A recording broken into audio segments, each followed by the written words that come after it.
नमस्कार, आप जुड़ चुके हैं वैली एक्सप्रेस न्यूज़ के साथ। आज हमारे साथ जुड़ेंगे नेशनल जॉइंट सेक्रेटरी एनसीपी के ऋषि किलम जी।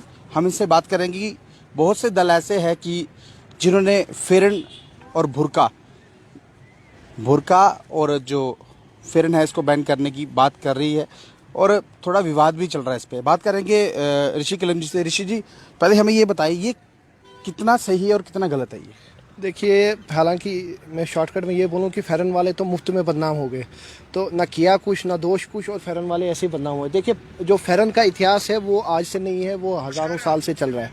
ठीक है, जो ये मुगलों के टाइम से चल रहा है। ठीक है, जो बुरके की बात की है उन्होंने, बुरके मैं उनको बताऊं कि बुरका जो है ये इस्लाम में जायज़ है और इस्लाम में महिलाओं की सुरक्षा है, सुरक्षा के लिए रखा गया है, और हमें कोई अधिकार नहीं है कि हम इस पर कोई टिप्पणी करें या इस पर कोई सियासत करें। यह बड़े अफसोस की बात है, जिस भी पॉलिटिशियन ने, जिस भी सोशल एक्टिविस्ट ने या पॉलिटिशियन ने ऐसी बात कही है, ये बड़े अफसोस की बात है, बड़े दुख की बात है कि ऐसी टिप्पणी करना किसी की धर्म पे, ये बहुत मतलब बर्दाश्त नहीं हो सकता है। अभी कल ही शिवसेना बाला साहब ठाकरे अकाई ने जम्मू में किया था, उससे पहले बजरंग दल के कुछ लोग थे, उन्होंने इस पे जो बयान थे दिए। उसके बाद ये जो मुहिम है आगे चल रही है। देखिए, पहले मैं आपको ये बताना चाहता हूँ, लद्दाख का अपना कल्चर है, अपना ट्रेडिशन है। ठीक है, अपनी लैंग्वेज है, अपना कल्चर, सारा कुछ अलग है। जम्मू के अलग है, कश्मीर के अलग है, राजस्थान के अलग है। हर एक स्टेट का अपना अपना कल्चर है, अपना अपना मतलब लैंग्वेज अपनी अपनी है। तो ये इस पर टिप्पणी करना, ये किसी के सेंटिमेंट्स को हर्ट करने वाली बात है। ऑलरेडी जो कश्मीर के लोग हैं वो पिछले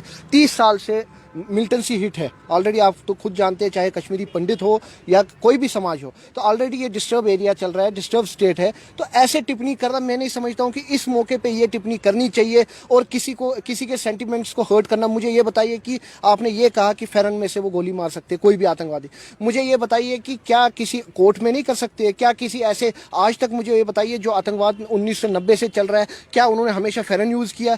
क्या उन्होंने बुर्का यूज़ किया? वो कह रहे हैं मुंह ढकने के लिए बुर्का। मुझे ये बताइए, रुमाल भी रख सकते हैं। वो कह रहे सीसीटीवी में, मैंने उनका बयान सुना कि सीसीटीवी में फेस ना आए तो उन्होंने बुर्का डाल दिया। वो मास्क भी डाल सकते थे, वो रुमाल भी बांध सकते थे, लेकिन डेलिबरेटली किसी धर्म को टारगेट करना, ये बहुत गलत बात है। मैं ये चाहूंगा कि वो माफी मांगे समाज से, ये गलत बात है, ये ऐसे नहीं करना चाहिए था। कुछ और दल भी थे, हमने उनसे बात की, उन्होंने कहा अगर इस तरह के बयान आते हैं तो हम जैकेट पहनना छोड़ देते हैं, कमीज डालना छोड़ देते हैं।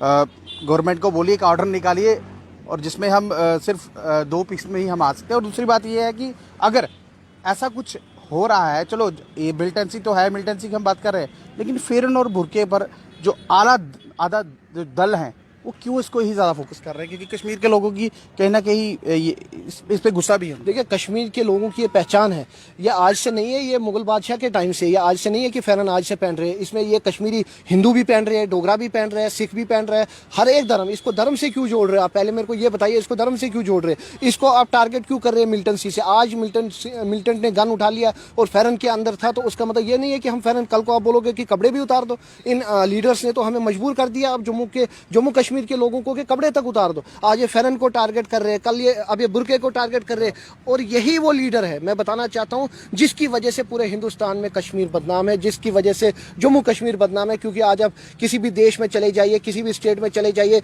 कश्मीर बदनाम है, जम्मू बदनाम है। क्यों बदनाम है? क्योंकि जब ऐसे ऐसे लीडर ऐसे ऐसे मसले उठाएंगे, बुर्का, फेरन, तो और क्या होगा? मुझे बताइए, इमेज क्या जी? डीडीसी की इलेक्शन हुई, उसमें अच्छा प्रदर्शन भी किया और वहाँ पे कमल भी खिला, लेकिन उस वक्त जो वहाँ पे मंत्री गए थे, कहीं ना कहीं उन्होंने भी देखा, आपने जो फेरन था पहना हुआ था, क्या उस वक्त ये बयान क्यों नहीं है? देखिए, उस टाइम, वही तो मैं कह रहा हूँ, इस टाइम ऐसे सियासत, ऐसे बयान देने की जरूरत क्या थी? ये या तो अपने आप को लाइमलाइट में लाने की जरूरत है, अपने आप को टीआरपी देने की, या तो अपनी सियासत को चमकाने के लिए। लेकिन मैं उन्हें बताना चाहता हूँ, ये बहुत ही गलत आप कर रहे हैं। हम भी राजनीति कर रहे हैं, 20 साल से मैं राजनीति में हूँ, लेकिन आज तक मैंने कभी किसी धर्म को लेकर टिप्पणी नहीं की। मेरी सोच, मानसिकता आप जैसी नहीं है, आपकी सोच छोटी है, आपकी नजरिया छोटा है। आप कुछ सीखिए, जिस पार्टी से आप बिलोंग करते हैं, बाला साहब ठाकरे जी का नाम है, और आपकी मानसिकता क्या है, आपकी सोच क्या है, वही मतलब सामने आ रहा है कि आपकी सोच कितनी छोटी है। आप मतलब धर्म को जोड़ रहे हैं। क्या लगता है कि जम्मू कश्मीर की जो इकाई है उनकी सोच छोटी है कि पीछे से ही ऑर्डर आया होगा इस तरह के प्रोटेस्ट के? अभी देखिए, एलपीजी लगातार बढ़ रही है, पेट्रोल डीजल भी बढ़ रहा है। कुछ दल ऐसे हैं जो सामने नहीं आ रहे हैं क्या लगता है उनको कि ये 500 लीटर भी पेट्रोल हो जाएगा, हमें कोई फर्क नहीं पड़ेगा? देखिए फर्क की बात नहीं है, मैं जनरल बात करूं कि प्रदर्शन करना, देखिए हर हिंसा हर चीज का रास्ता नहीं है। आप सड़कों पे आके प्रोटेस्ट करेंगे, तोड़फोड़ करेंगे, वो हर चीज का सोल्यूशन नहीं है। महात्मा गांधी जी ने भी कोई हिंसा नहीं की, उन्होंने कोई तोड़फोड़ नहीं किया। लेकिन जंग हम जीत सकते हैं प्यार से भी, दिमाग से भी। जंग जीतने के बहुत तरीके होते हैं, अपनी बात मनवाने के बहुत तरीके होते हैं। तो प्रस्ताव दे सकते हैं, मेमोरेंडम दे सकते हैं, मिल सकते हैं, लेकिन हर चीज का ये सोल्यूशन नहीं है कि आप सड़कों पे जाके रास्ता बंद करें। आप देखिए, आप रास्ता बंद करते, जो पेशेंट जाते हैं, जो इमरजेंसी पेशेंट्स होते हैं, हॉस्पिटल्स जाते, जो जॉब प्राइवेट जॉब करते हैं, सबको सफर होता है, सब सफर करते हैं। ऋषि जी, मैं आपसे एक बात और करूंगा।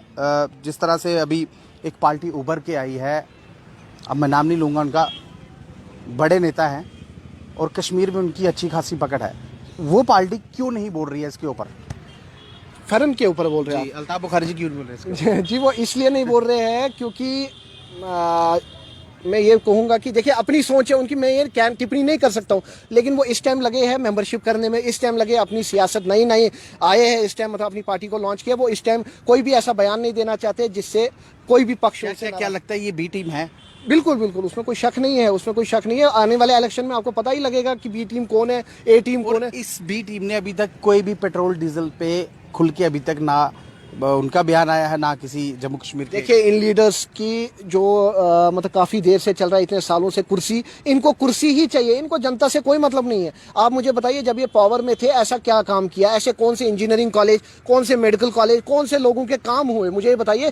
चंद लोगों के काम हुए। आप एप्लीकेशन लेके सेक्रेटरीट में 6 महीने यहाँ 6 महीने वहाँ, आपके कौन से काम हुए? तब ये गाड़ियों में बैठते थे, अपने प्रॉपर्टीज बनाए। इनको लोगों से कोई मतलब नहीं है। ये लीडर्स खाली अपनी सियासत करते हैं, इनको जनता से कोई नहीं। हाल ही में एग्जाम्पल आप गुलाम नबी आज़ाद साहब की भी देख रहे हैं कि उनको भी अपनी सियासत, अपनी कुर्सी से मतलब है, इनको और किसी से कोई मतलब नहीं है। जनता बेवकूफ नहीं है, जनता समझ चुकी है, जम्मू कश्मीर के युवा समझ चुके हैं हमें किसे वोट देना है, किसे वोट नहीं देना। गुलाम नबी आज़ाद की बात करेंगे, वो तो रही क्योंकि वो बड़े कद के नेता और विपक्ष के सबसे बड़े नेता थे, हम उनकी बात नहीं करेंगे। हम सिर्फ जम्मू कश्मीर यूटी की बात करेंगे। पहले तो स्टेट थी, स्टेट का दर्जा कहीं ना कहीं चला गया, अब यूटी है। यूटी में किस तरह के जो कानून हमें मिल रहे हैं, यहाँ पे प्रॉपर्टी टैक्स मिल रहा है, सिलेंडर ये जो सब कुछ महंगा हो रहा है, कहीं ना कहीं प्रॉपर्टी टैक्स से भी लोग बहुत परेशान है और सड़कों पे लगातार देखने को मिल रहे हैं ये लोग।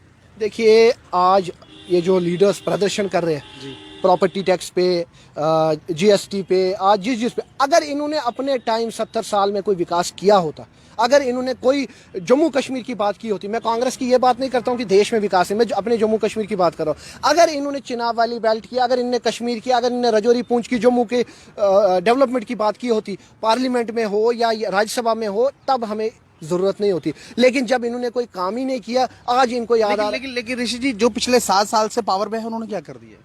देखिए जो करप्शन पिछले 70 साल से चल रहा है उसको एकदम मिटाने में टाइम लगता है, लेकिन भारतीय जनता पार्टी ने जो प्रॉमिसेस किए वो पूरे नहीं किए। भारतीय जनता पार्टी का हम एनसीपी एक ही चीज को समर्थन करते हैं, जो उन्होंने 370 का फैसला लिया, क्योंकि इन लीडर्स ने उसको अपनी एक, इस स्टेट को अपना एक अपना तानाशाही समझा था कि ये स्टेट हमारी है। आज भी मैडम महबूबा यही कहती है, हमें स्टेट नहीं चाहिए, 370 की जो वापसी है वो जरूर। महबूबा मुफ्ती के बयान को कोई सीरियसली नहीं लेता है, क्योंकि महबूबा मुफ्ती का सिस्टम आप देख लीजिए। जब भारतीय जनता पार्टी थे तो उनके साथ हाथ मिलाया, कोई भी पार्टी आए तो उनके साथ, कभी नेशनल कॉन्फ्रेंस के खिलाफ होते तो आज नेशनल कॉन्फ्रेंस उनके दोस्त हो गए, कभी सजाद लोन के खिलाफ हो गया, आज सजाद लोन अपने हो गए। उनके बयान का कोई भरोसा नहीं है कब वो क्या करे। वो एक खाली पीडीपी, एक साउथ कश्मीर वाली पार्टी अब सिमट के रही है। पीडीपी के पास और कुछ नहीं है, ना मिशन है ना विजन है, उनके पास कुछ नहीं बचा है। सर बुक्कार डिक्लेरेशन बना था, कहीं ना कहीं सब दल इकट्ठे थे डीडीसी इलेक्शन में, अब फिर से एक बात जो है वो अलग हो गया। और दूसरी बात ये है कि मैं आपसे बात करूंगा डीलिमिटेशन की।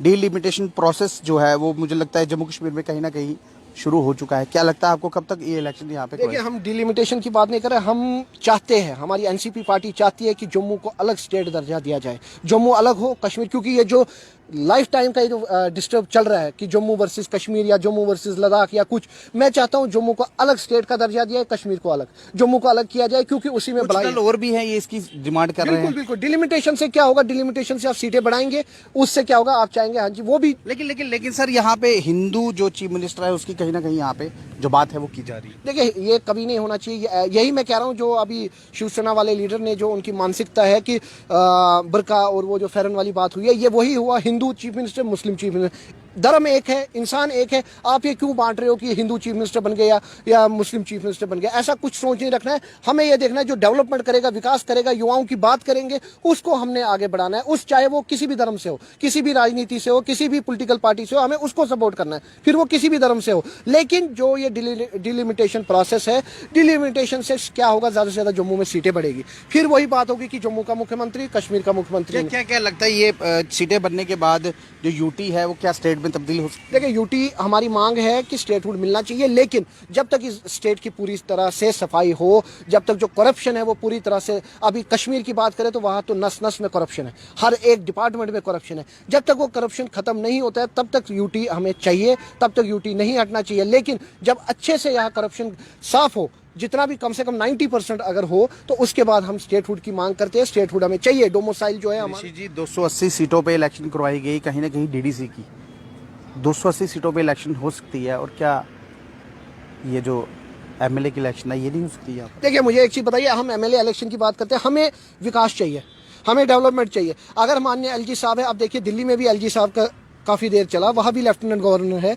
वहां सीएम भी है, लेकिन लेफ्टिनेंट गवर्नर भी है। लेकिन अगर लेफ्टिनेंट गवर्नर इस टाइम चला रहे हैं, अगर लेफ्टिनेंट गवर्नर जो उनसे बेस्ट पॉसिबल हो कर रहे, तो हमें जल्दबाजी क्यों करनी है इलेक्शन की? मुझे ये बताइए, क्या हमें जरूरी है कि मुख्यमंत्री होना चाहिए? अभी हमें एलजी से काम नहीं होगा। अगर हमें एलजी से काम लेना है तो हम एलजी से काम ले सकते हैं। मुख्यमंत्री से हमें इतनी इमरजेंसी क्या है कि हमें यहाँ इलेक्शन करवाना है? मुझे बताइए। हम कुछ देर, जहां हमने इतने साल वेट किया, हम और 2 महीने 6 महीने वेट कर सकते हैं। इतनी जल्दबाजी नहीं होनी चाहिए। वही जल्दबाजी करें जिनको पावर, कुर्सी का लालच है। और मैं अपने आपके चैनल के माध्यम से कश्मीर के जो हमारे भाई हैं, माताएं हैं, बहनें हैं, उनसे अपील करना चाहता हूं कि ये जो कुछ मानसिकता वाले लोग हैं, इनकी बातों पे गौर ना करें। आप अपना जो पेशेंस है उसको बनाए रखें। ऐसा ना हो कि आप ये उनकी वीडियोस देख के या उनके भाषण सुन के प्रोवोक हो, वो सब नहीं करें। ये लोग ऐसे होते हैं, चंद लोगों की मानसिकता ऐसे होती है, छोटी सोच वाले लोग भी होते हैं।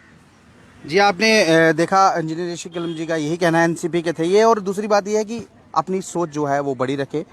इस तरह के कुछ लोग हैं कि जो आपको ये भड़काने की कोशिश करेंगे, लेकिन हम जम्मू कश्मीर के लोग एक साथ हैं और एक साथ ही रहेंगे। बाकी आगे की अपडेट के लिए आप जुड़े रहें हमारे साथ। नमस्कार।